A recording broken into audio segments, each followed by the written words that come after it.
Hello my CA foundation friends, क्या हाल चाल है आपके? लाजवाब, फर्स्ट क्लास।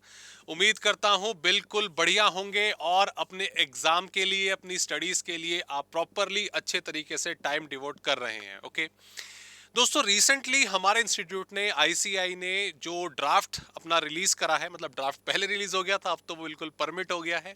और उसमें हमने देखा कि फाउंडेशन के लिए, इंटर के लिए और अपना फाइनल के लिए जो स्कीम्स हैं, स्पेशली सिलेबस को लेकर काफी हद तक चेंज हो गई हैं। उस चेंज का असर हमें फाउंडेशन में देखने को मिला। और जो मेरा सब्जेक्ट है इकोनॉमिक्स, वहां पर तो हमने देखा है लगभग 50% के आसपास जो आपका सिलेबस है वो चेंज हो गया है।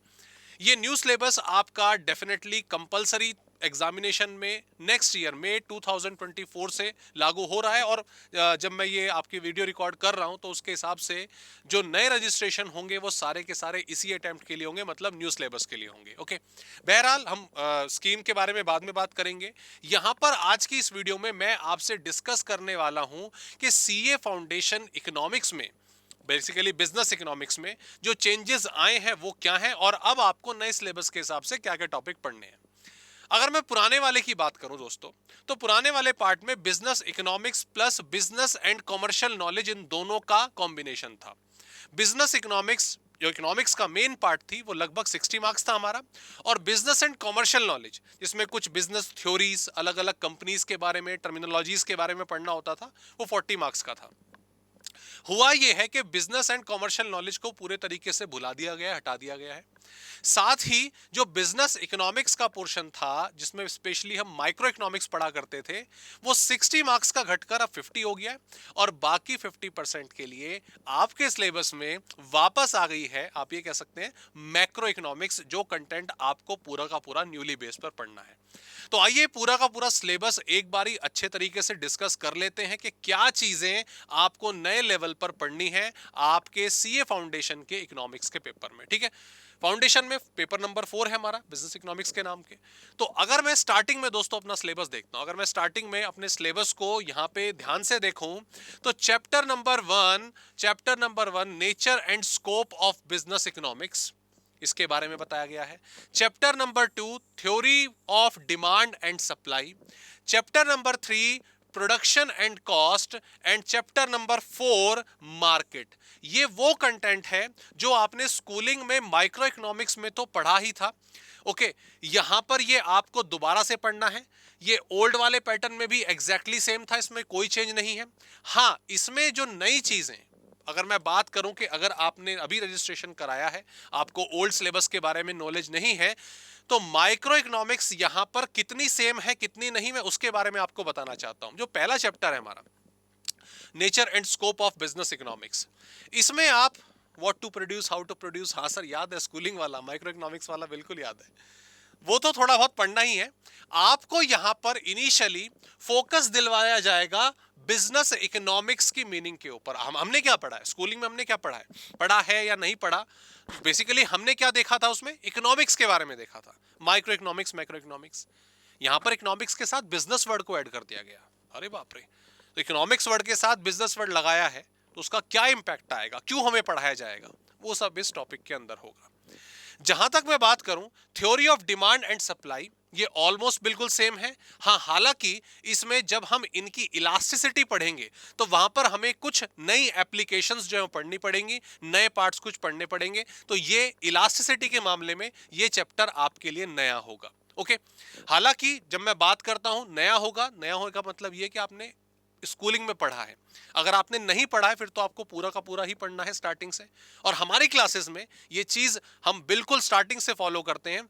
We always start with zero. भले ही आपने इकोनॉमिक्स पहले पढ़ी हो या ना पढ़ी हो, इसमें खाली इकोनॉमिक्स की बात नहीं कर रहा, मैं बाकी सब्जेक्ट्स की बात कर रहा हूं। जो हमारी टीम अकाउंटेंसी, मैथ्स, लॉ, इन सब सब्जेक्ट की बात करते हैं, वी स्टार्ट्स विद जीरो, हम जीरो से ही हमेशा स्टार्ट करते हैं। ओके, तो यहां पर वो तो हम पढ़ेंगे, और जो नई चीजें, जैसे मैंने इलास्टिसिटी का टॉपिक बताया, वो भी आप इसमें डिटेल में पढ़ेंगे।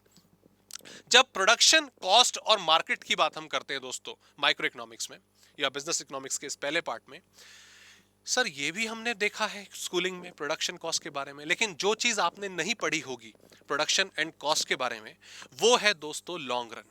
वो क्या है हमारा लॉन्ग रन? लॉन्ग रन में प्रोडक्शन की डिटर्मिनेशन किस तरीके से होती हैं, कॉस्ट कर्व की डिटर्मिनेशन किस तरीके से होती है, वो पार्ट आपने नहीं पढ़ा है, कंप्लीटली आप लोगों के लिए न्यू होता है। और जब मैं बात करता हूं मार्केट की, मार्केट तो ये समझ लीजिए, अगर ये मार्केट है तो सिर्फ इतना मार्केट और फीचर्स वाला सिलेबस है जो स्कूलिंग में होता है। ये बिल्कुल बाकी का जो नया कंटेंट है that is about equilibrium determination. Producer equilibrium sir वो तो हमने पढ़ा था, अरे प्रोड्यूसर इक्विलिब्रियम एक छोटा सा पार्ट आपने पढ़ा सिर्फ। हर स्पेसिफिक मार्केट में मोनोपोली की बात करें, मोनोपोलिस्टिक कंपटीशन की बात करें, परफेक्ट कंपटीशन की बात करें, इन सभी में मार्केट इक्विलिब्रियम डिटर्मिनेशन किस तरीके से होती है, अरे बाप रे बाप, बड़ा मजेदार, सबसे इंटरेस्टिंग बिजनेस इकोनॉमिक्स में अगर पर्सनली मुझे कोई टॉपिक अच्छा लगता है तो वो ये वाला है, तो ये भी आप पढ़ेंगे। और ये वाला टॉपिक भी आपका ओल्ड है, बिजनेस साइकिल, ये भी आपका ओल्ड सिलेबस में था, छोटा सा चैप्टर है, ज्यादा डिफिकल्टी वाला नहीं है। और बाकी टॉपिक अगर आपको अच्छे तरीके से समझ आ जाते हैं तो इसमें कोई दिक्कत नहीं होती। ओके, तो ये वो टॉपिक है जो एग्जैक्टली कॉपी पेस्ट है फ्रॉम द ओल्ड सिलेबस, और बिल्कुल नए तरीके से स्वागत करते हैं किस चीज का, मैक्रो इकोनॉमिक्स का। मैक्रो इकोनॉमिक्स दोस्तों लास्ट टाइम जब सिलेबस चेंज हुआ था लगभग 5-6 साल पहले आई गेस, हाँ, तब मैक्रो इकोनॉमिक्स सिलेबस में हुआ करती थी, उसको हटाया गया, बिजनेस एंड कॉमर्शियल नॉलेज को लाया गया। अब बिजनेस एंड कॉमर्शियल नॉलेज को हटा दिया गया है और मैक्रो इकोनॉमिक्स को हम लेकर आए हैं। तो कॉपी पेस्ट नहीं है जैसा पुराना हुआ करता था, इसमें भी कुछ कंटेंट में काफी हद तक चेंजेस हुए हैं। ठीक है, इसके अंदर हमें 5 चैप्टर पढ़ने हैं, लेकिन 5 अच्छे खासे मोटे चैप्टर और डिटेल्ड चैप्टर हमें पढ़ने हैं। सबसे पहले हम बात करेंगे डिटर्मिनेशन ऑफ नेशनल इनकम के बारे में, और उसके अंदर अगर आप देखें नेशनल इनकम अकाउंटिंग और केनेजियन थ्योरी, केनेजियन अलग अलग तरीके से प्रोनाउंस इसको करा जाता है, ये हम यहां पर पढ़ेंगे। नेशनल इनकम अकाउंटिंग को पढ़ते टाइम तो आपको हो सकता है मजा आए, अगर आपने इकोनॉमिक्स पहले पढ़ी है मैक्रो इकोनॉमिक्स, तो ये national income accounting, national income determination में जो हम पढ़ा करते थे सर प्रोडक्शन मेथड से, सर इनकम मेथड से, सर एक्सपेंडिचर मेथड से हमें नेशनल इनकम निकालनी है। हाँ जी वही है, हाँ जी बिल्कुल वही है, लेकिन इसमें कुछ 2-3 concept private income, personal income के वो नए होंगे जो सीबीएसई सिलेबस में बेसिकली नहीं हुआ करते थे, तो उनकी डिटेल स्टडी आपको पढ़नी है। केनेजियन थ्योरी में दोस्तों आप एग्रीगेट डिमांड, एग्रीगेट सप्लाई के बारे में आपने डेफिनेटली सुना होगा, इनके इक्विलिब्रियम डिटर्मिनेशन की कहानी आपने पढ़ी होगी, लेकिन आपने अगर पढ़ा होगा तो सिर्फ 2 सेक्टर इकोनॉमी के बारे में पढ़ा होगा। यहां पर अगर 3 सेक्टर इकोनॉमी है, अगर 4 सेक्टर इकोनॉमी है, तो उसमें हमारा इक्विलिब्रियम किस तरीके से डिटरमाइन होगा, ये सबसे मजेदार इस पूरे सिलेबस में मैक्रो इकोनॉमिक्स में सबसे ज्यादा मजेदार टॉपिक यही होने वाला है कि एक 3 सेक्टर इकोनॉमी, पहले तो ये समझेंगे कि 3 सेक्टर इकोनॉमी होती क्या है, एक 3 सेक्टर इकोनॉमी, एक 4 सेक्टर इकोनॉमी में किस प्रकार, किस तरीके से इक्विलिब्रियम डिटरमाइन करा जाएगा। ओके, उसके बाद दोस्तों we will discuss about a very important topic, public finance. Public finance के अंदर हमें बेसिकली थ्योरेटिकल कंटेंट इसमें थोड़ा हमारा ज्यादा होगा, इस पे हम गवर्नमेंट की फिस्कल पॉलिसी, बजट के बारे में, फिस्कल फंक्शंस के बारे में जो हमारी सेंट्रल गवर्नमेंट और स्टेट गवर्नमेंट मैनेज करती है, ये थोड़ा थ्योरेटिकल टॉपिक हमारा होगा। हालांकि फिस्कल पॉलिसी के जो कुछ कंसेप्ट हैं वो काफी इंटरेस्टिंग होंगे जो हमारी कंट्री में बजट मेकिंग से रिलेटेड होते हैं, तो ये एक टॉपिक है जो आपको पढ़ना है। Then we move to the money market. Sir ये मनी मार्केट तो हमें आता होगा, हमने पढ़ा है, मनी बैंकिंग के अंदर फंक्शंस वगैरह पढ़े थे, डेफिनेटली पढ़े थे, लेकिन वहां पर सिर्फ एक बहुत छोटी अप्रोच आपने पढ़ी थी मैक्रो इकोनॉमिक्स में। अब ये वाला टॉपिक बहुत इंटरेस्टिंग, इसमें तो बड़ा मजा आता है। ठीक है, आपका money demand, why we demand money. Sir तो सिंपल सा ही लग रहा है, सिंपल सा, हाँ सर डिमांड हमें चाहिए कि मनी का डिमांड हम क्यों करते हैं, अपनी रिक्वायरमेंट पूरी करने के लिए, लेकिन उन रिक्वायरमेंट को किन किन पार्ट्स में डिवाइड करा जाता है, ये बड़ा ही इंटरेस्टिंग पॉइंट रहेगा समझने वाला। ठीक है, इसके बाद money supply, M1, M2, M3, M4 याद है कि नहीं? हाँ जी सर याद है। उनको अफेक्ट कौन कौन सी चीजें करती हैं, उनका डायग्राम कैसे कैसे बनता है, ये सब टॉपिक डिस्कशन वाले होंगे। And monetary policy, yes once again in detail, CRR, SLR, bank rate, repo rate, इनके बारे में इंफॉर्मेशन ली जाएगी। ओके, फिर आपको घुमाने ले जाएंगे हम एक इंटरनेशनल ट्रिप पर, और इसमें वही सब चीजें जब हम अपनी कंट्री और दूसरी कंट्री के बीच में ट्रेड की बात करते हैं तो सबसे इंटरेस्टिंग पॉइंट डिस्कशन के लिए निकल कर आता है currencies, change of currencies and उनका एक्सचेंज रेट। तो उन्हीं के बारे में वो कौन कौन सी थ्योरीज हम इसके लिए इस्तेमाल करते हैं, एक्सचेंज रेट, ट्रेड नेगोशिएशन, ये थोड़ा सा इसमें हालांकि थ्योरेटिकल पार्ट होगा, ये हमें डिस्कस करना होगा। एंड फाइनली लास्ट टॉपिक हमारा रहेगा इंडियन इकोनॉमी के बारे में।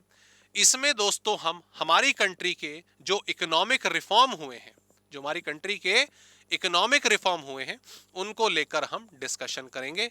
आपने सुना होगा लिबरलाइजेशन, प्राइवेटाइजेशन, ग्लोबलाइजेशन। ओके, जब मैं ओवरऑल सिलेबस की बात करता हूं तो हमारे कंटेंट में ये ओवरऑल सिलेबस लगभग 100 टू 120 आवर्स का जाता है, इंक्लूडिंग आपका जो इनकेस जो जूम सेशन या लाइव सेशन वगैरह होते हैं।